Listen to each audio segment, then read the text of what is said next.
So there the monkey was, just swinging casually on the carbon of the carbonyl functionality, when along comes a shark and tells him the worst news he could ever tell him. Monkey, I am your father. No! Hold on a minute, you're a shark and I'm a monkey with completely different genetic classes. I'm swinging on carbon of carbonyl functionality while you're merrily swimming in the sea. How can this be? Well, it all began a long, long time ago. Prepare to undergo nucleophilic attack, monkey! The bond is strong with this one.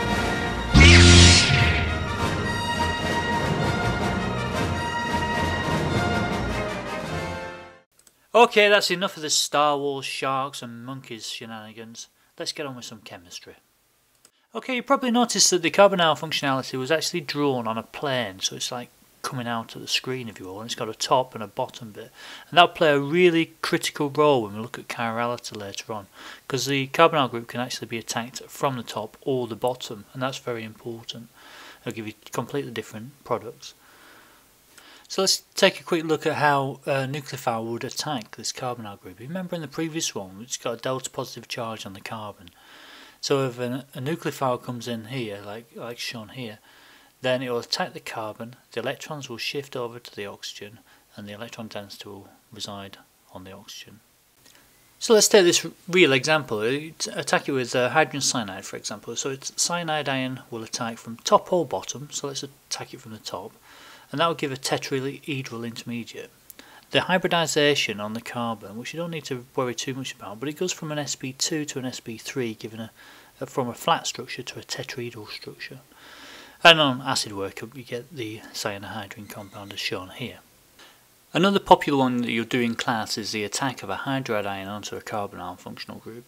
Now I know we covered this slightly in the last tutorial, but the mechanism is similar to the cyanide reaction.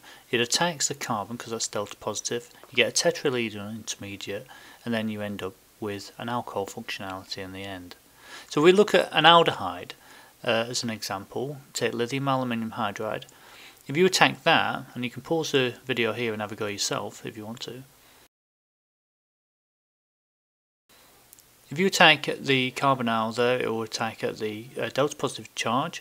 This is an incredibly vigorous reaction, has to be done at about minus 78 degrees, taking acetone, card ice, cooling bath if you did it in a laboratory. But in the classroom, the thing to note is that when you use aldehydes, you end up with a primary alcohol reduced. If you look at ketones, so we change the H at the end to an R group, then you get secondary alcohols. So it's a really good way of converting one functional group into another. We've reduced that functional group, if you will. Another very good example for the functional group interconversion, if you will, from a carbonyl to a different compound is the formation of an ester from a carboxylic acid, as shown here.